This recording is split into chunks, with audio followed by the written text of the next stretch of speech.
1 in 5 Americans who bought a new car last year signed up for a monthly payment exceeding $1,000. Let that sink in. $1,000 every single month for a vehicle. The average new car payment has climbed to $772 per month. Used cars aren't far behind at $570. More than 22% of buyers are now stretching their loans to 84 months. 7 full years of payments on a machine that starts losing value the moment they drive it home. Americans collectively owe $1.67 trillion in auto loan debt. That number is so large it has surpassed total student loan debt in this country. Auto loans now represent the second largest category of consumer debt behind mortgages, accounting for nearly 9% of everything Americans owe. Over 100 million people are currently making car payments, and almost everyone treats this as completely normal. Your parents had car payments, your coworkers have car payments, your friends scroll Instagram from the driver's seat of financed vehicles. The assumption runs so deep that questioning it feels almost strange, like asking why people wear shoes or use refrigerators. Car payments have become the background noise of American financial life. Nobody questions them because everybody has them. Here's what nobody tells you. This normal behavior is quietly devastating the financial futures of millions of people. The car payment has become one of the most normalized, wealth-destroying decisions in America, hiding in plain sight because it looks exactly like what everyone else is doing. Let me show you what's actually happening. The average price of a new car in America has crossed $49,000. That figure would have seemed absurd a decade ago. Today, it barely raises eyebrows because the conversation never focuses on the total price. Dealerships have perfected the art of redirecting attention to a single number, the monthly payment. Walk into any dealership and notice what happens. The salesperson doesn't ask what you can afford to spend on a car. They ask what monthly payment fits your budget. This framing shift isn't accidental. It's the psychological foundation of an entire industry. When you focus on the payment, something strange happens to your brain. The total cost fades into abstraction. $49,000 triggers alarm bells. $772 per month feels manageable, uncomfortable maybe, but survivable. This is why financing has become the primary profit center for most dealerships. The markup on the vehicle itself represents pocket change compared to what lenders collect over 5, 6, or 7 years of payments. Interest compounds, fees accumulate. The true cost of that car expands far beyond the sticker price,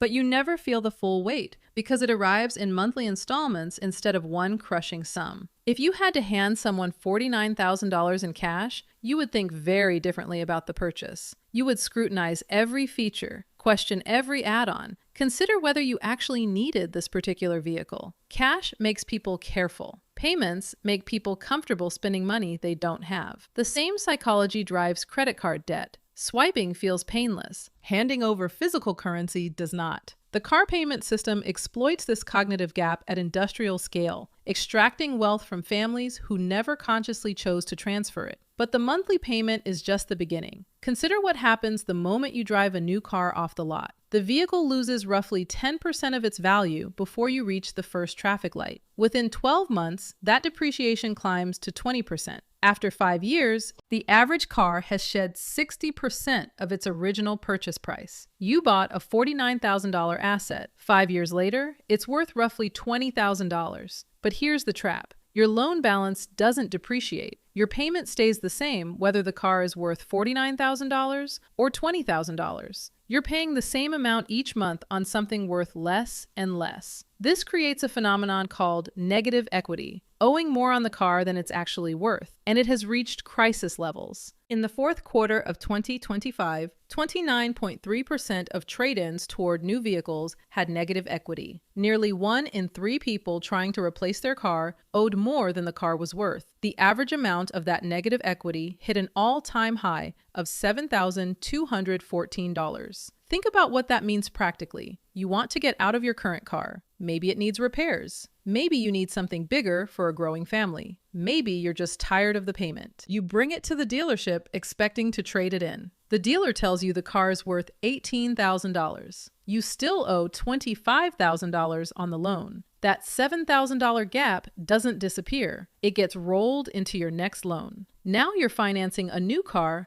plus the leftover debt from the old one. Your monthly payment climbs higher. Your loan term stretches longer. The cycle deepens. More than a quarter of underwater trade-ins now carry five-figure negative equity, over $10,000 owed beyond the car's value. Some people show up at dealerships buried under $15,000 or more before even looking at a new vehicle. These aren't irresponsible people making reckless decisions. They're regular people caught in a system designed to keep them perpetually indebted. Buyers who roll negative equity into new loans pay an average of $916 per month, $144 more than the industry average. They finance more than $11,000 beyond what typical buyers borrow. To make those inflated payments feel manageable, many stretch their loans to 7 years. Longer loans mean slower equity building. Slower equity building means higher odds of being underwater again when the next trade-in comes. The pattern becomes self-perpetuating. Nearly 41% of new vehicle purchases involving negative equity are financed with 84-month loans. This is how people end up making car payments for their entire adult lives. Not because they chose permanent indebtedness, but because each short-term decision creates conditions that make the next loan larger, longer, and harder to escape. Let me break down the math that nobody shows you at the dealership.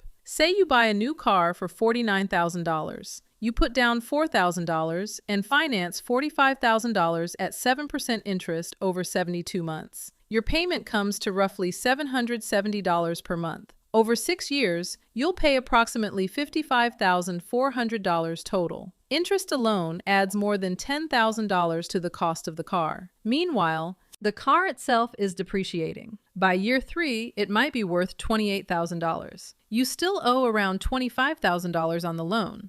You're barely at break-even equity after 3 years of payments. By year 5, the car is worth maybe $20,000. You owe about $10,000. Finally, you have positive equity. But you've been making $770 payments every single month for 5 years. $46,200 in total payments. And your net equity position is $10,000. You transferred $46,200 out of your household. You received $10,000 in equity. The rest evaporated into interest payments and depreciation. Multiply this pattern across a lifetime of vehicle ownership. Someone who finances cars continuously from age 25 to 65 will make 4 decades of payments. At $700 per month average, that's $8,400 per year, $336,000 over 40 years, not counting interest rate variations or inflation adjustments. $336,000 flowing out of your household for transportation. If that same $700 monthly went into an index fund averaging 8% returns, it would grow to over $2.3 million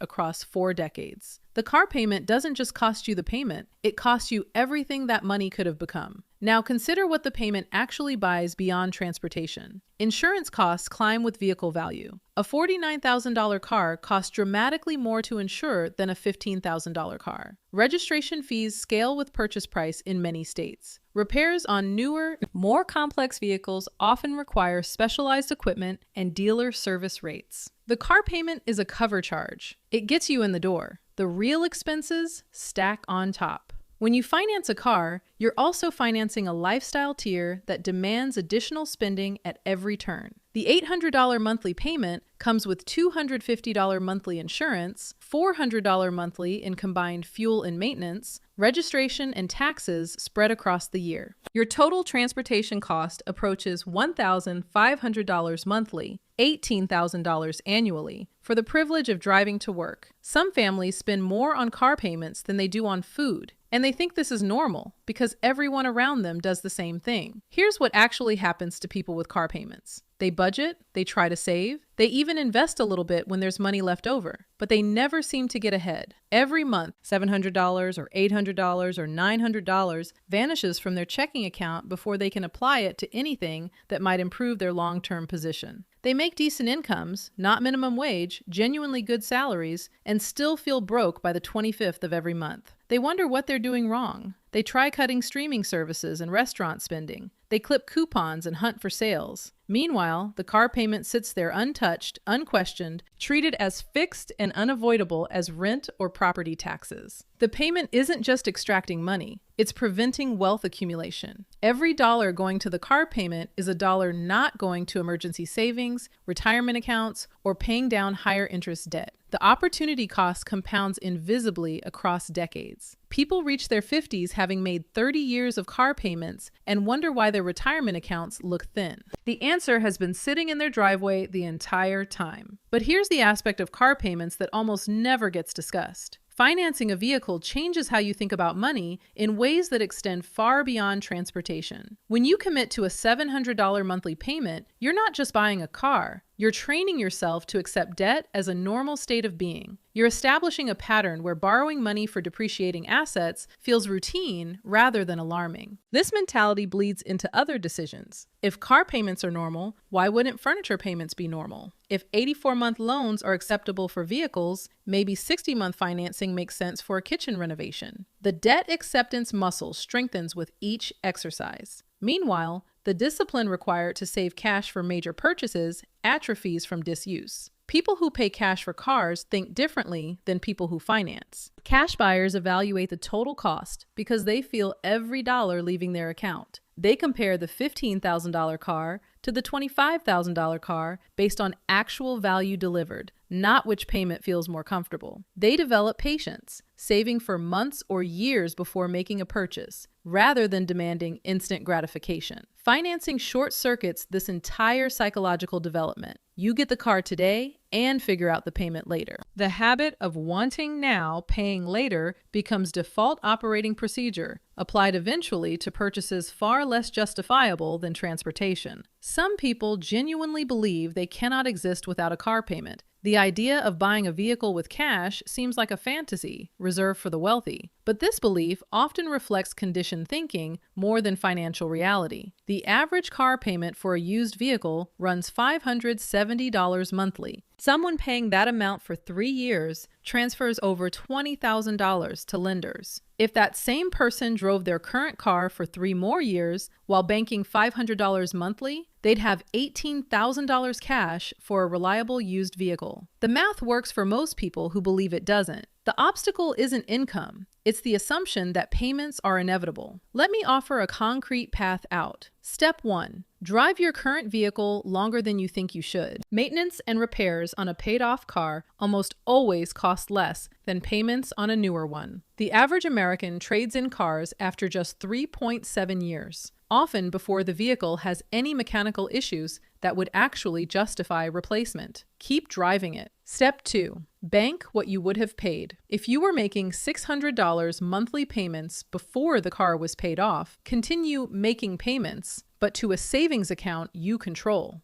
In 18 months, you'll have $10,800. In 3 years, $21,600. Step 3. Buy your next car with cash for whatever amount you've saved. Yes, it will be older than the financed alternative. Yes, it will have more miles, but it will be yours entirely. No payment, no interest, no lender holding title. Step 4. Repeat the saving pattern. After purchasing the cash car, continue banking $400 or $500 monthly toward the next one. Each cycle, your saved amount grows larger, while the new car gets slightly newer and nicer. Within 10 years, someone following this pattern can be driving a solid $15,000 to $20,000 vehicle purchased outright, with another $10,000 in savings earmarked for the subsequent car. They've escaped the payment cycle entirely. The objection I hear most often involves reliability. People say they need a newer car because they want something safe and dependable. They associate newer with reliable and older with breakdown.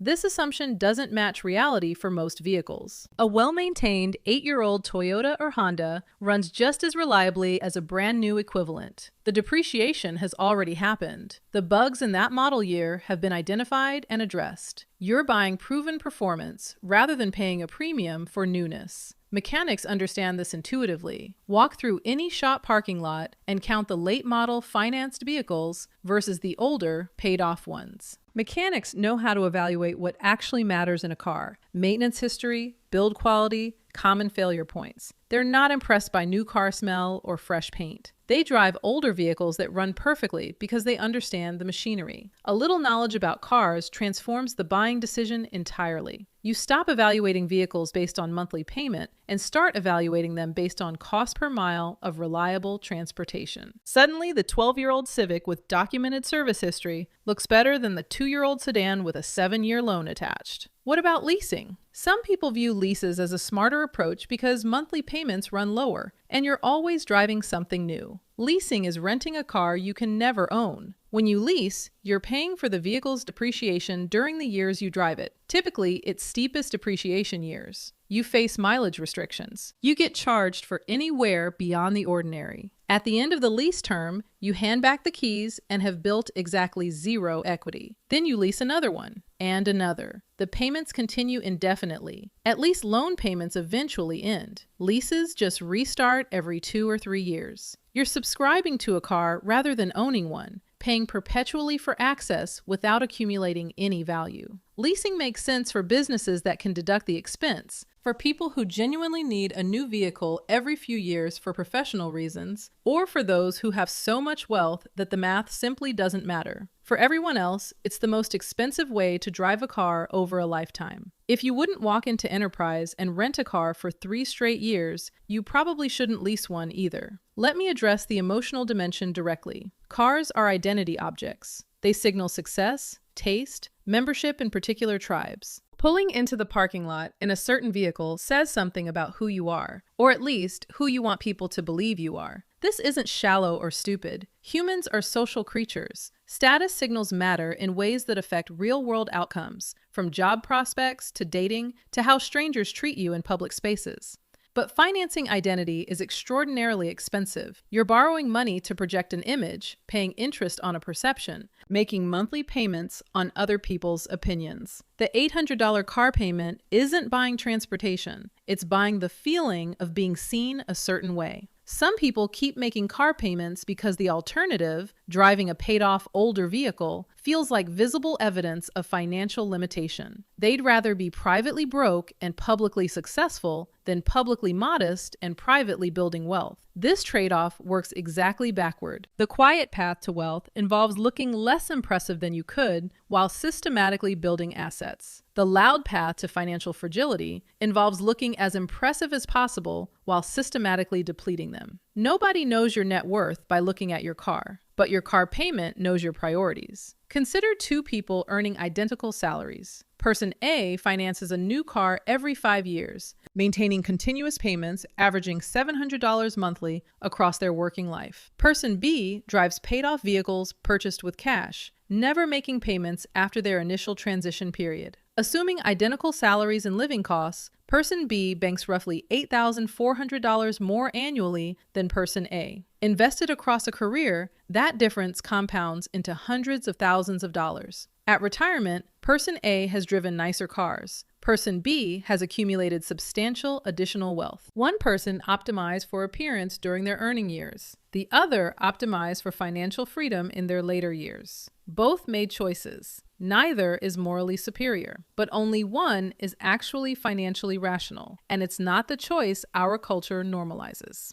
The pressure to make payments comes from everywhere. Auto advertising spends billions annually normalizing the idea that you deserve a new vehicle, that safety and reliability require recent model years, that driving an older car means you've somehow failed. Dealerships structure their entire business around capturing you as a borrower rather than a buyer. Financing represents their profit center. Cash customers offer minimal margins. Your neighbors and colleagues drive finance vehicles, creating social proof that payments are standard. Nobody at the office mentions their car payment as a financial problem, because admitting it would be admitting they can't really afford what they're driving. Swimming against this current takes conscious effort. You have to actively reject the framing that payments are inevitable, that cash buyers are rare exceptions, that you can't get reliable transportation without signing a loan. But here's the reality underneath all the noise. The car payment is optional. It feels mandatory because everyone does it, but it isn't. More than 20% of used car purchases happen without financing. People buy cars with cash every single day. Not just wealthy people, but regular people who prioritize saving over borrowing. They drive reliable vehicles. They reach their destination safely. They get to work and haul groceries and take road trips just like everyone else. The only difference is they own their cars outright rather than making payments to someone else. You can become one of these people, not through luck or inheritance or unusually high income, but through consistent choices applied across time. Drive the current car longer. Save what you would have paid. Buy the next one with cash. Repeat until the payment cycle breaks entirely. The first iteration feels hardest because you're starting from zero and probably still making payments on something. But each cycle gets easier as your savings base grows and your relationship with vehicles transforms. Eventually, the idea of financing a car starts to feel as strange as the idea of paying cash feels now. Your transportation needs don't change, your financial trajectory does. If you're reading this with a current car payment, I'm not here to make you feel foolish. Almost everyone finances cars at some point. The system is designed to make it feel like the only option, and fighting cultural defaults takes awareness that most people never develop. But awareness is the starting point. Once you see car payments as a choice rather than an inevitability, you can start making different choices.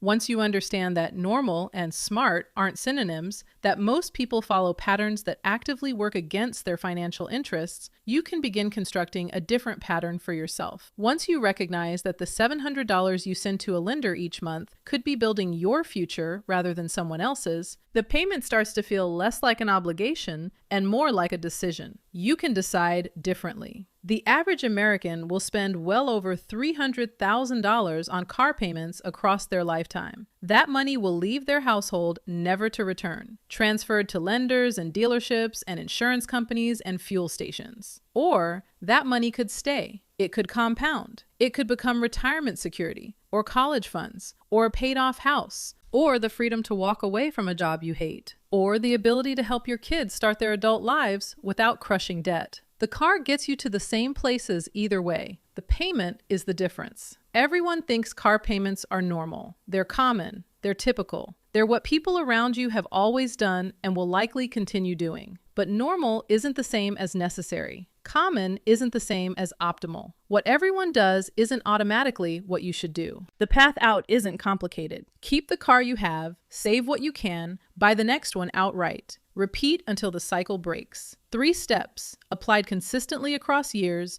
and you're free of car payments for life. The only question is whether you want that freedom more than you want to keep doing what everyone else is doing. Normal is expensive. Different builds wealth.